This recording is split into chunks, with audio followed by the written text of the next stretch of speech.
Escenas prácticamente de guerra en Brasil, en medio de un operativo contra el narcotráfico en una favela en Río de Janeiro que deja hasta el momento más de 100 muertos. Un operativo que coincide luego del encuentro entre Lula da Silva y Donald Trump, que estuvieron limando asperezas en Asia. A propósito del flagelo del narcotráfico que azota a nuestra América Latina, las fuerzas estadounidenses intensifican en el Caribe y en el Pacífico sus operaciones contra embarcaciones cargadas de estupefacientes.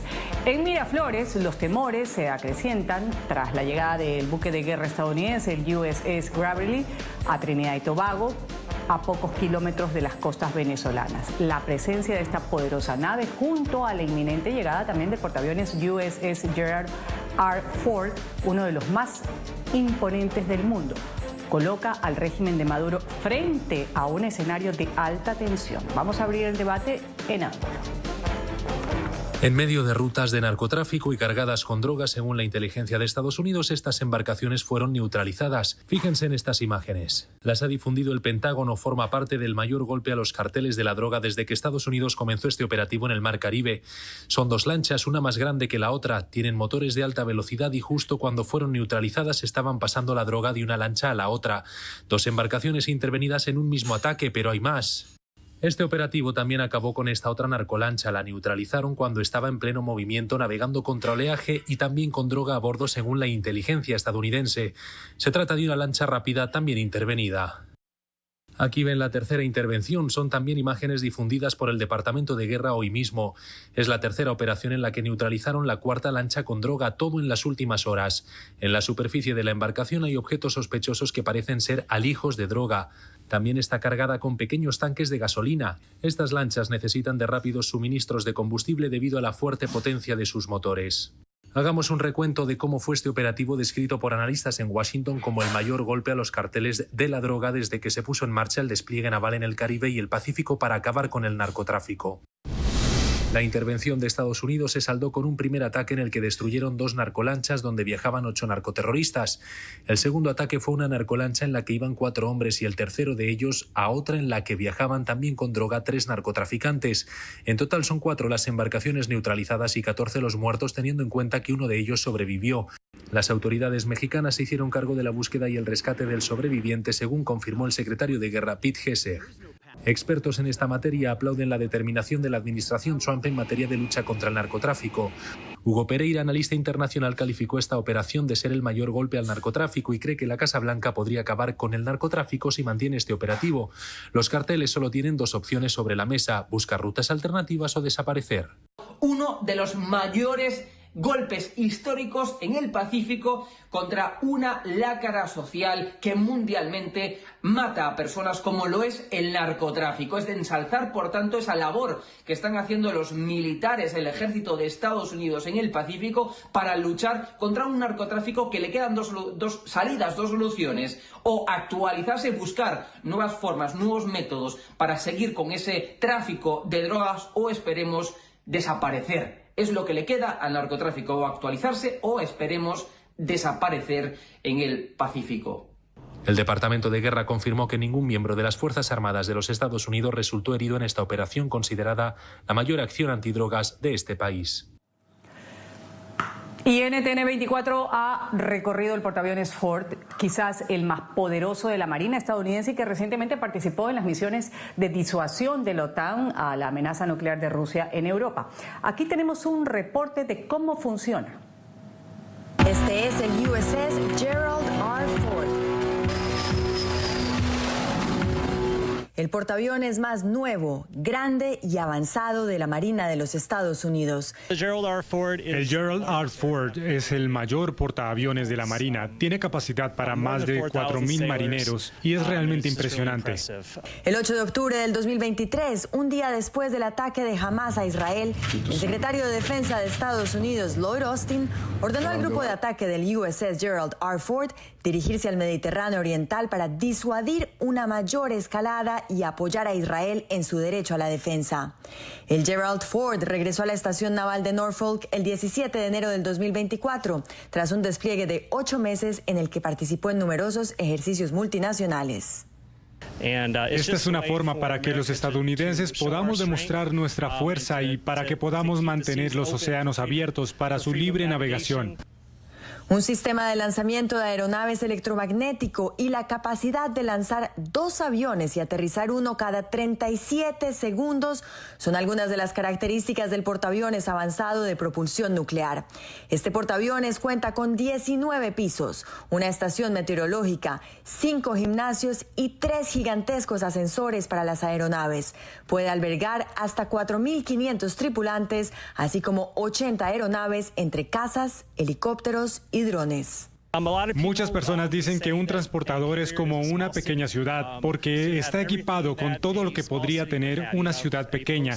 Tiene una oficina postal, cuenta con una comunidad médica, contamos con funcionarios de comunicación, así que todo lo que podríamos encontrar en una pequeña ciudad está en este transportador. El portaaviones puede desplegarse en todo el mundo y cumplir con todo tipo de misiones alrededor del mundo. El USS Gerald R. Ford, la plataforma de combate más capaz, adaptable y letal del mundo, honra al presidente número 38 de los Estados Unidos y se convierte en un símbolo de la capacidad de la OTAN frente al enemigo. Visto lo visto, aquí tenemos a quienes integran el panel el día de hoy en Ángulo, en Estados Unidos. Un gusto darle la bienvenida y saludar a Manuel Supervielle, coronel jubilado del Ejército de los Estados Unidos, experto y consultor en Derecho Internacional Humanitario, Derechos Humanos y Seguridad Nacional. Gracias por estar con nosotros, coronel. Bienvenido. Muchas gracias por la invitación. Gracias a usted por participar. También un gusto tener en este panel en Estados Unidos a María Isabel Puerta, profesora de Ciencia Política de la Universidad de Colorado, State University Global, y miembro de la red de Politóloga. Gracias por estar con nosotros. Buenas tardes, un gusto estar con ustedes, Ruth. Un gusto también tener aquí en Ángulo a Tzomín Laceras, investigador adscrito del Observatorio de Venezuela de la Universidad del Rosario. Gracias por estar con nosotros. Muchas gracias, Ruth. Un placer estar con ustedes. Gracias a los tres por participar. Voy a empezar con el coronel Supervielle, luego voy a darle la palabra a María Isabel y también al señor Laceras. Con respecto a lo que tiene que ver, lo que revela, en primera instancia, el operativo que se ha dado en las últimas horas en Río de Janeiro, ¿cuál es su opinión al respecto? Esto sobre la magnitud del narcotráfico y el poder que ejercen bandas criminales en nuestra región, en América Latina. Adelante.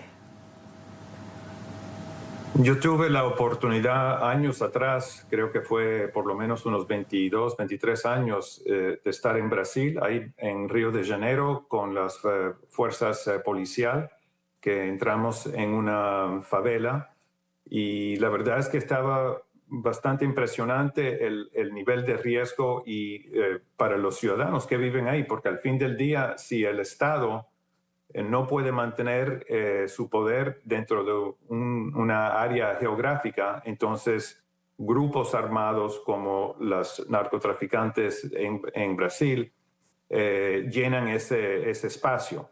Y entonces ahí esencialmente son los actuales de facto mandatorios en esa zona. Y esto, yo no tengo conocimiento de esta operación en particular que ocurrió hoy, pero es aparentemente muy seria, con muchos muertos, y muestra un intento por el gobierno de Brasil de retomar, y de Río de Janeiro, de retomar control de esa área. Gracias por esta primera intervención, coronel. Más adelante vamos a hablar de las operaciones que lleva a cabo Estados Unidos en el Caribe, en el Pacífico, también con el flagelo llamado narcotráfico. María Isabel, con respecto a lo que decía el coronel Supervielle, ciertamente lo que sí ha llamado la atención, hasta el momento se habla de más de 100 muertos en este mega operativo. No se ha visto un operativo similar en favelas de Brasil con estos resultados en los últimos años. Y la pregunta que le quiero hacer, a criterio suyo, ¿tendría algo que ver quizás este encuentro que tuvieron para limar asperezas, como lo decía hace un momento en Asia, Lula da Silva, Donald Trump, incluso Lula se estaba ofreciendo como mediador de cualquier tipo de acercamiento entre Estados Unidos y Venezuela, conociendo el contexto actual, esta lucha contra el narcotráfico que mantiene Estados Unidos en aguas internacionales? Sí, yo creo que si no tuviéramos este contexto actual de la administración de Trump, de mano dura contra el narcotráfico y contra el crimen en general, es posible que no estuviésemos haciendo la conexión, sobre todo por el impasse con la administración con el presidente Lula da Silva, los aranceles, el juicio a Bolsonaro. Y ahora la situación dramática que se vive en el Caribe, que aun cuando quizás no afecta directamente a Brasil, creo que para Lula y sus aspiraciones a ser un líder regional, esto se presenta como una oportunidad para superar las diferencias y sobre todo posicionarse, y además considerando que las diferencias con el presidente Gustavo Petro le dan a Lula la ventaja desde el punto de vista de quién es más probable como figura de apoyo en la región.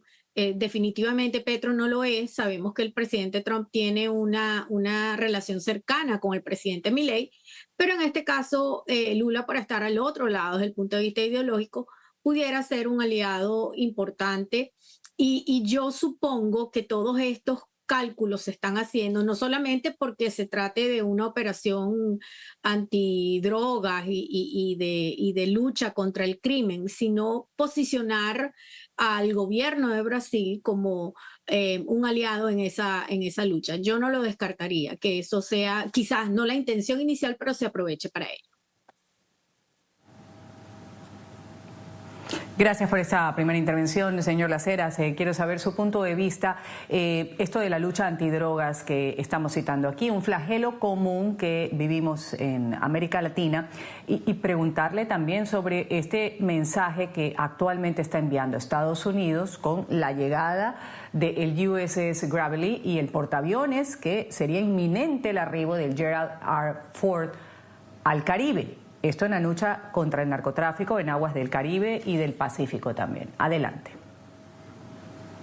Sí, Ruth. Bueno, quería recordar en todo caso que esta operación que hemos visto ahorita en Río de Janeiro contra, digamos, grupos del crimen organizado en esa ciudad, hay que recordar de que Brasil es un gobierno federal y la operación fue llevada a cabo por el gobierno de Río de Janeiro, no por el gobierno de Lula, ¿no?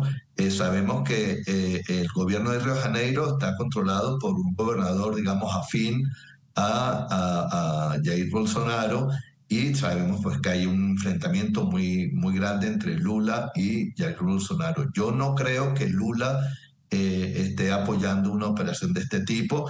De hecho, Lula ha hecho críticas, digamos, a las acciones de Donald Trump en el Caribe, y yo dudo que apoye, digamos, esta operación que se ha hecho, digamos, porque conlleva acciones, digamos, de ejecuciones extrajudiciales. Entonces, eso tenemos que tomarlo en cuenta. Ahorita, pasando al tema del Caribe, sí, efectivamente estamos viendo un aumento de la escalada, digamos, de las maniobras norteamericanas que están llevando a cabo en esta parte del mundo. Indudablemente el gobierno de Nicolás Maduro está muy preocupado por las consecuencias que esto pueda tener. Efectivamente, si bien esto se maneja como una operación, digamos, antidrogas contra los carteles de las drogas, digamos, está claramente visto que se está ejerciendo una presión muy grande sobre el gobierno de Venezuela.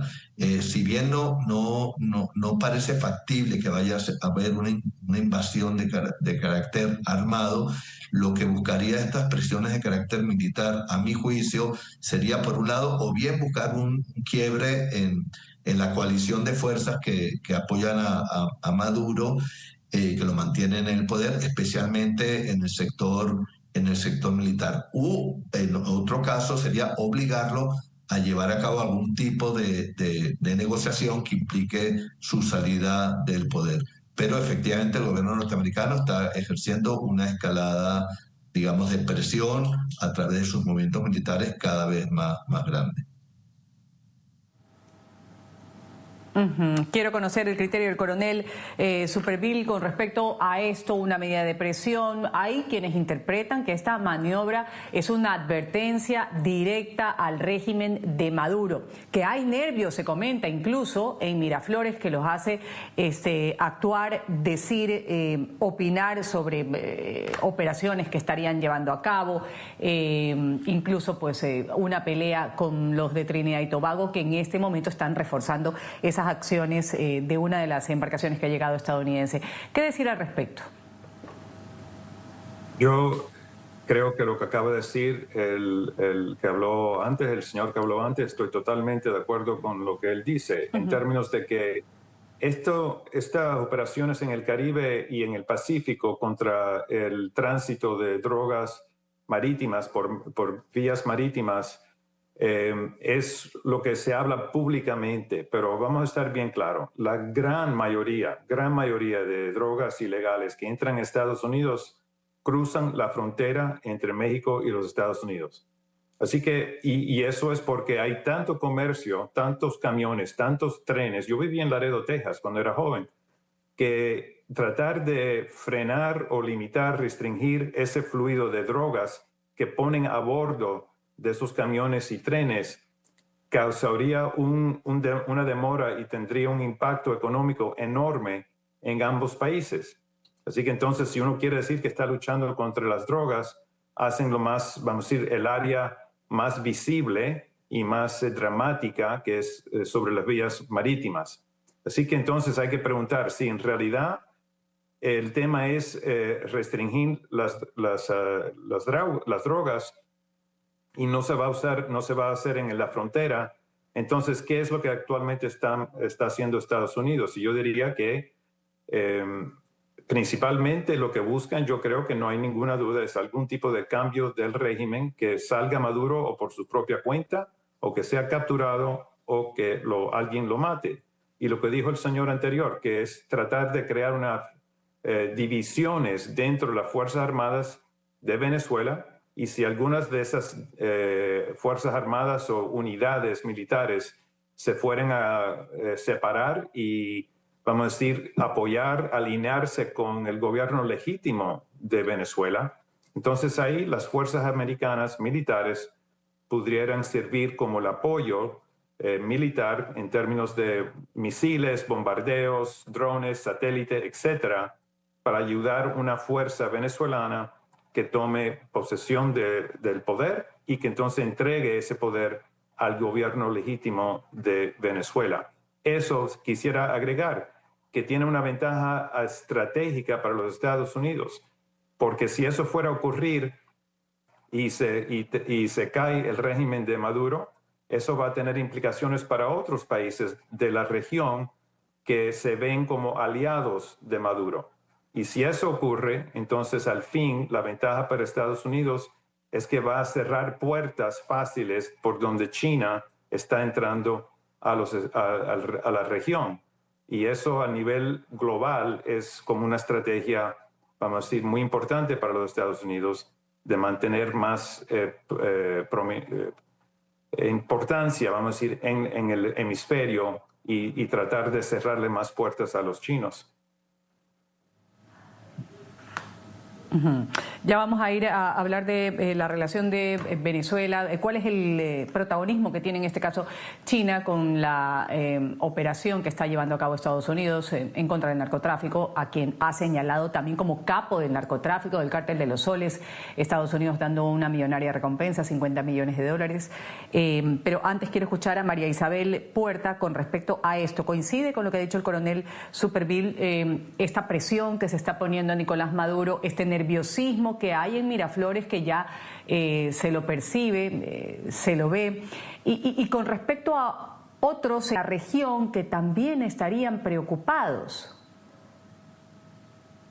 Bueno, sí, yo creo que por una parte el aislamiento del régimen de Maduro se está profundizando, y una muestra del reconocimiento de la dificultad en la que se encuentra no solamente Maduro, sino todo el estamento político y militar que controla el poder en Venezuela, es justamente la profundización de la represión. Quizás para quienes no siguen a lo que sucede adentro en Venezuela, sino que nada más lo ven desde las redes sociales, pudiera parecer, por ejemplo, que los venezolanos están informados, están al día sobre la situación, no solamente dentro del país, ¿no?, sino fuera del país. Y lamentablemente los venezolanos se encuentran, así como Maduro está aislado del resto del mundo, y sus aliados son Cuba, Nicaragua, Corea del Norte, Rusia y China. Hoy, por cierto, sale un anuncio sobre un acuerdo, otro acuerdo más que suscribe Maduro con sus aliados. Y el problema está en que justamente la mayoría de los venezolanos están siendo víctimas no solamente de la censura,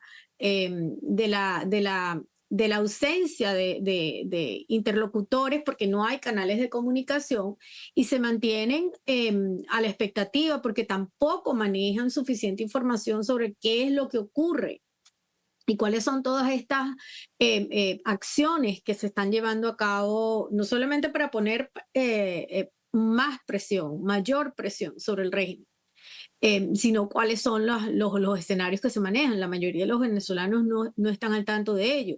Pero por otra parte, justamente por esa situación es que la represión está escalando, y ya no se trata solamente de los constantes casos de hostigamiento, arrestos sin ningún tipo de base desde el punto de vista jurídico, porque Venezuela es un país donde no hay Estado de Derecho. Pero además vemos la reacción de Maduro, no solamente de atacar a Leopoldo López amenazando con retirarle la ciudadanía, sino que de nuevo Maduro está intentando intervenir en la política de la oposición, sacándole provecho o tratando de sacarle provecho a las distintas corrientes que existen en la oposición, y volver a una política que a Hugo Chávez le dio un muy buen resultado, y que por supuesto Maduro sigue apostando a ello, que es justamente beneficiarse de las diferencias internas. Entonces, no es solamente su aislamiento, no es solamente el aumento de la represión, sino que sigue apostando por debilitar al movimiento opositor. Y eso, lamentablemente, con un país que se mantiene aislado, porque ojalá y fuera nada más Maduro y su régimen, es el país entero, y sumido en una profunda crisis económica. Antes de irme al corte comercial, recoger la postura del señor Las Heras con respecto a lo que ha dicho Trump, que ha desmentido a ciertos aliados en la región de Maduro, políticos particularmente de izquierda, Gustavo Petro de Colombia, que describen a los tripulantes de las narcolanchas como humildes pescadores. Dice el gobierno de Donald Trump que la operación va a seguir adelante hasta eliminar a todos, absolutamente todos los capos de la droga. Escuchamos cómo lo ha dicho últimamente Donald Trump y volvemos para comentarlo, señor Las Heras. Ya han estado observando lo que nuestros misiles hacen a los barcos, buques y submarinos. ¿Y el submarino? Dijeron, no, eso solo era una pesca. El demócrata radical de izquierda dijo, bueno, era un submarino, pero solo estaban pescando. Los submarinos no pescan, ¿verdad? Saben más sobre submarinos que en realidad tienes una parte hermosa afuera. Este es un submarino y ¿sabes para qué fue diseñado? Para transportar drogas y fue atacado, pero cada uno de esos barcos que atacamos mata un promedio de 25,000 personas estadounidenses cada año. Matan a cada uno de ellos, matan a 25,000 personas. Así que tenemos que detenerlo y lo hemos detenido. Quiero agradecerle a Pete por tener el coraje de hacerlo. Y créeme, la gente se siente muy honrada de que lo hagas, 25,000 personas por cada barco. Durante muchos años los cárteles de droga han librado una guerra en Estados Unidos. Y por fin estamos librando una guerra contra los cárteles. Estamos librando una guerra como nunca antes se había visto y vamos a ganar esa batalla, ya la estamos ganando. El mar, quiero decir, el único problema es que ya nadie quiere entrar al mar, ni siquiera los barcos pesqueros. Dicen, pasemos, pero no quieren eso, pero estamos llamando. Los eliminamos uno por uno y muy importante, hemos casi detenido por completo la entrada de drogas por el mar. Y ahora detendremos la entrada de drogas por tierra, eso va a ser muy fácil. Más importante aún, estamos poniendo fin a guerras. Estamos poniendo fin a guerras en todo el planeta y, como saben, y dije antes, terminé 8 guerras en 8 meses. La mayor cantidad que cualquier presidente en la historia. Ningún presidente que conozcamos ha puesto fin a ninguna guerra. Somin Las Heras, antes de irme al corte comercial, potente lo que dice el presidente de los Estados Unidos, estamos poniendo un alto a la entrada de drogas a los Estados Unidos. Hay quienes pues todavía aseguran de forma bastante cinematográfica, si se puede decir, como Gustavo Petro en su momento, que decían que eran humildes pescadores obreros del narcotráfico, algo así lo calificaba Petro. ¿Qué decir de esta contundencia que mantiene en su discurso Donald Trump, en las acciones también que tiene Estados Unidos y todo lo que se ha dado desde que iniciaron estas operaciones?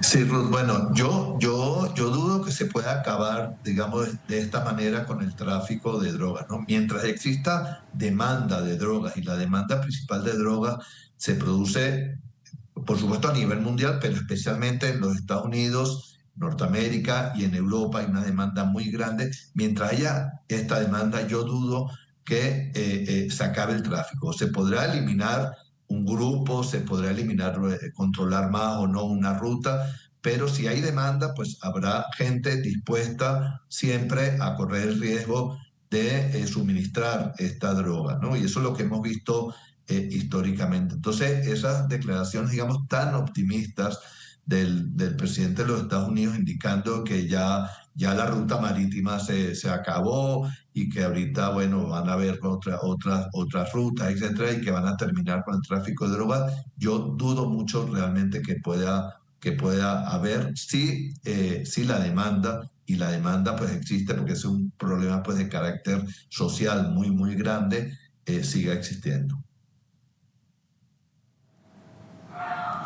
Vamos a ir a una pequeña pausa comercial. Seguimos luego del corte hablando de la situación que se vive, estas operaciones que se dan en el Caribe, en el Pacífico, en contra del narcotráfico. ¿Qué pasa con los que han sobrevivido también al ataque que ha hecho Estados Unidos a las que ha denominado narcolanchas que llevaban estupefacientes? Según reportes de Estados Unidos, hay un ecuatoriano que fue devuelto a su país, a Ecuador, y fue dejado en libertad.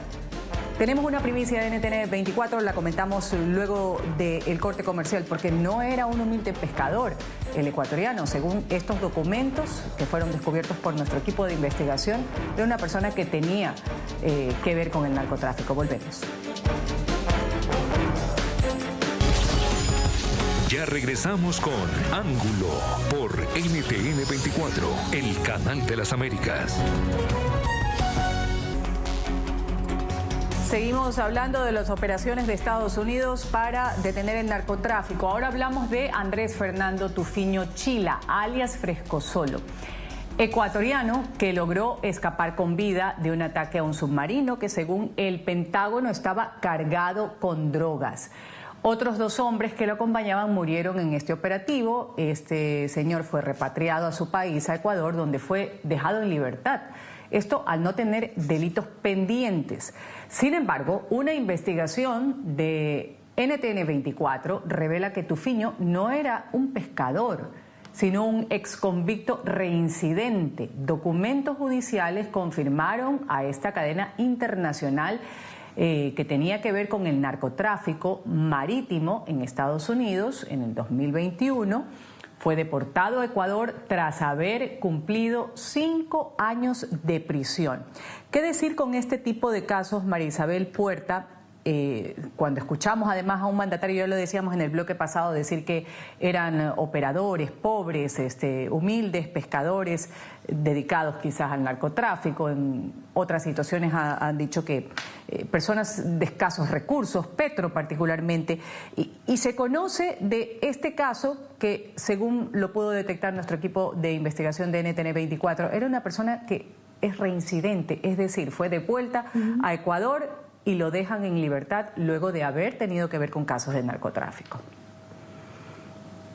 Sí, a mí me llama la atención que, habiendo tenido antecedentes aquí, el gobierno quizás no había suficiente base jurídica, que es lo que algunos expertos aquí están alegando que pudiera incidir negativamente en esta estrategia. Porque si ese individuo tenía antecedentes por tráfico de drogas aquí en los Estados Unidos, aun cuando haya cumplido su sentencia de haber sido ese caso, no conozco los detalles. Pero es extraño, debe haber algún motivo por el cual decidieron no formular cargos y en su lugar entregárselo al gobierno de Ecuador. Y ellos, me imagino que por la misma razón, tampoco procedieron, ¿no? A lo mejor el señor ya cumplió con su condena, en fin. Pero entonces la pregunta que uno se hace es, si no hay forma de, en ese caso con los sobrevivientes, de proceder a digamos, a abrirle formular cargos, llevarlo a juicio. Si eso no es posible, entonces, ¿cuál es el endgame de estas operaciones? Porque por una parte sirven para alertar a las organizaciones criminales que utilizan estos medios para traficar drogas, que están en peligro, porque pueden ser, no es que los van a detener, es que los van a matar. Entonces eso es un elemento importante en la estrategia. Pero en el caso de haber sobrevivientes de estos ataques cinéticos, entonces, ¿cuál es el protocolo, no? Entregarlos a los gobiernos de los países de los que son nacionales, entonces Estados Unidos no puede actuar en contra de ellos. Aquí hay grupos de juristas que se están preguntando cuál puede ser el impacto a futuro sobre este tipo de actividades. Coronel Supervielle, quiero saber cuál es su opinión al respecto. Estos sobrevivientes de estas embarcaciones fueron repatriados por Estados Unidos a sus países de origen, esto de acuerdo con el presidente Donald Trump, quien los calificó de terroristas, pero a uno de ellos en su país pues le dijeron no tenemos ninguna prueba, váyase, libertad.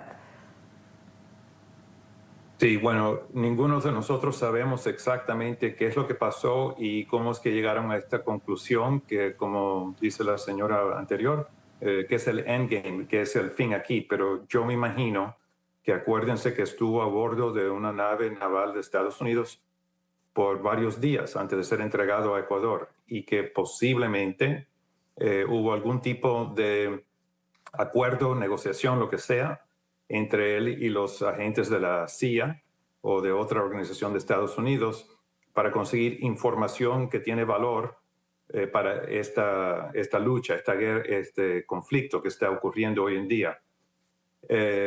No sabemos, pero sí parece ser un poco raro que lo dejen salir, y entonces la única explicación que me viene a la mente es esa. Y quisiera, si me permite un segundito aquí, lo que dijo el señor Las Heras antes. Estoy totalmente de acuerdo. Mientras que hay una demanda por algún producto o servicio, va a haber una oferta. Y no nos olvidemos que en Estados Unidos, en los años 20, hubo una enmienda a la Constitución, que no es nada fácil conseguir, para hacer el alcohol ilegal. Eso duró 10 años hasta que por fin la demanda siguió.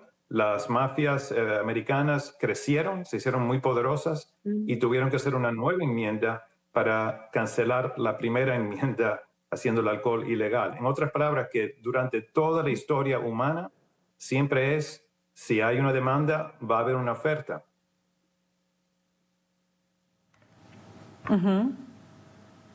Señor Las Heras, antes de irme al corte comercial también quiero su criterio con respecto a esto que estamos opinando sobre las interceptaciones, estos sobrevivientes de los ataques en medio de las operaciones narcoterroristas de las que señala pues Estados Unidos. Bueno, coincido con lo que se ha dicho ya en este programa en el sentido de que hay una gran contradicción al devolver, digamos, a una persona que detuvieron en la interceptación que hicieron de una de estas lanchas, en este caso al que tú te referiste aquí en Ecuador, ¿no?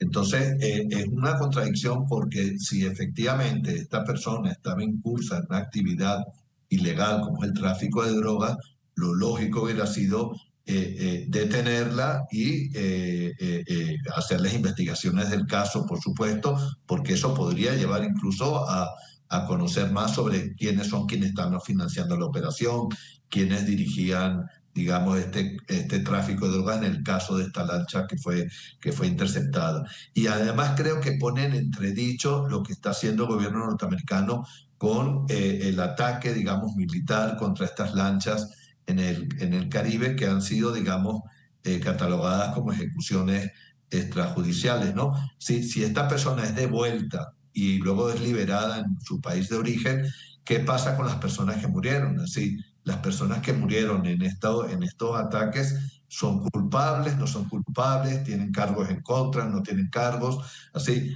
es una absoluta contradicción el haber devuelto, digamos, a personas que han sobrevivido a estos ataques a sus países de origen.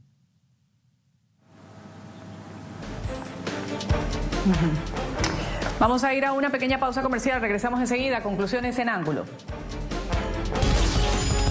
Ya regresamos con Ángulo por NTN 24, el canal de las Américas.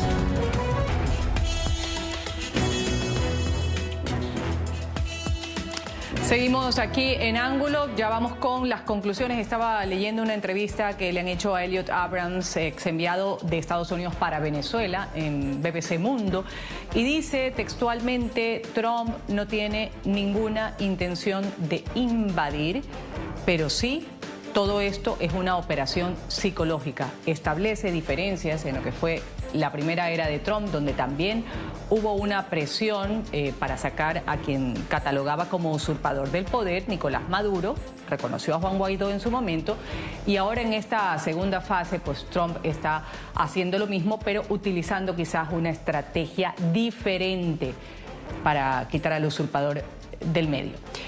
Tiempo de las conclusiones en Ángulo. Voy a empezar con Marisabel Puerta. La escucho. Adelante.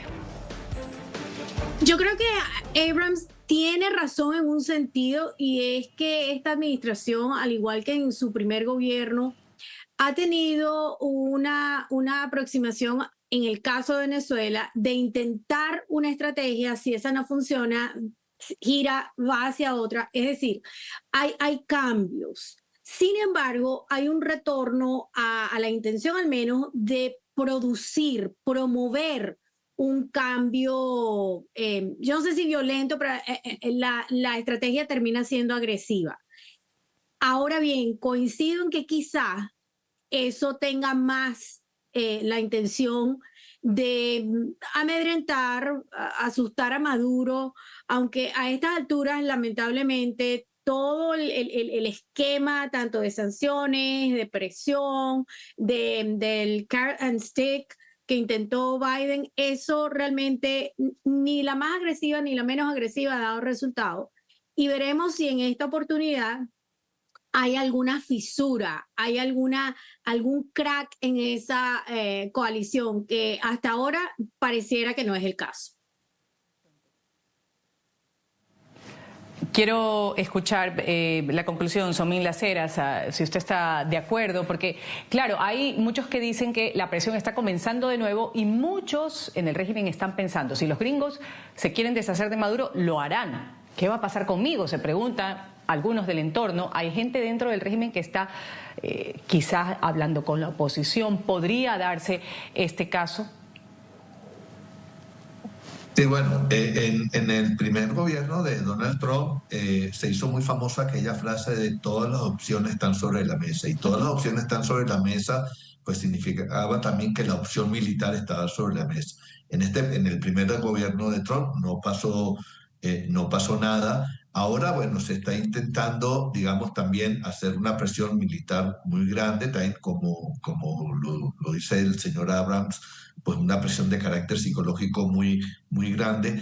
Pero si tampoco pasa nada en esta oportunidad, y es una de las opciones y uno de los escenarios que tenemos que tener sobre la mesa, que no pase nada al final, el resultado sería que el gobierno de Maduro probablemente salga mucho más fortalecido de una situación de estas, ¿no? En momentos, además, en que el gobierno de Maduro pues, está muy aislado internacionalmente e internamente, bueno, recibió el repudio de la población venezolana en las pasadas elecciones del año pasado, del 28 de julio, ¿no? Donde fue ampliamente derrotado y lo obligó a llevar a cabo un fraude muy abierto, ¿no?